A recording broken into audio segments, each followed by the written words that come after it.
The Vortex node in geoDefense is a pretty unique concept. Let me show you how to use it. Put a couple of these out there and then I'll drop in a Vortex node right there. Now you notice when these creeps take damage, debris flies off of them. See how it gets absorbed by the Vortex node? Kind of like a gravity well, a black hole. And that starts to spin. That's it absorbing the energy and building up an energy reserve. Let me upgrade this. Now, what I can do is I can drag from this laser tower or any of the shooting towers and link it to a vortex node like this. And now energy that is absorbed by the vortex node is going to flow into the laser tower. When enough energy flows in there, the boost will reach 100% and it'll discharge, doing a bunch of bonus damage. And there it goes. Boom. If I upgrade it, then it'll have a greater gravitational well on the debris, but it'll also be able to absorb more energy. Now you can do another thing with this energy. You can take a vortex node and double click on it and it will explode, causing damage to every creep on the map.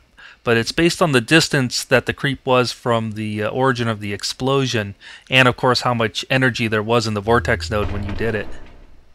I can put a bunch of these out here and start linking towers to different vortex nodes. Any number of shooting towers can be linked to the same vortex node, but they're going to share the energy coming off of that vortex node. So that'll cause them to power up slower if you're using just one vortex node.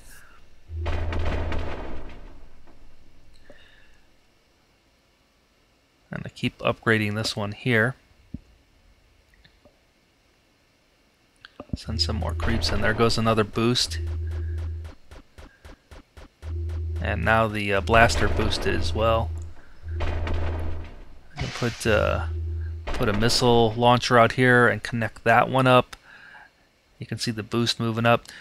When it boosts, then the missile is going to have some extra punch to it when it connects.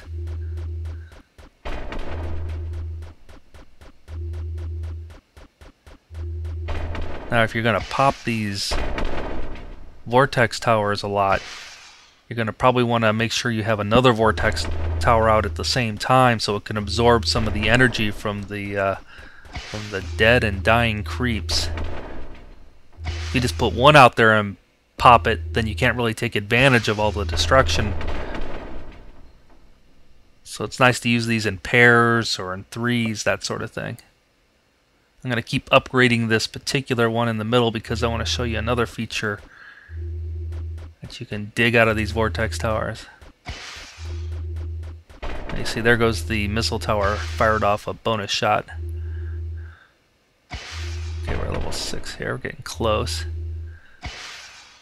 Boom, there goes the missile tower again. Upgrade that one more time. Oh, getting some damage now. But even that's good because you see how my vortex towers are taking in some of that. Now, if I have a level 7 vortex tower, I can link it to any other vortex tower, and you'll see that creates this energy discharge between them.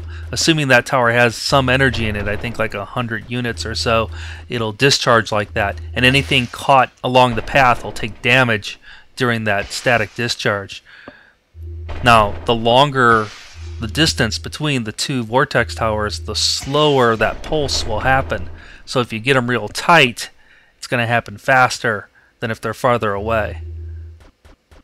Now, arranging your vortex towers in just the right formation can make a big difference. I can change where this vortex discharge is happening at will, so I can kind of move that around based on where the creeps are at any given moment. And there's none here appropriate, but I'll just show you how that works. 7, 6, 5. Things get crazy. You can just start popping these vortex towers as the enemies come on the screen, do a bunch of damage. Let's fire off that one. Boom, boom, boom, and boom. Creeps got a little tough there, so one survived.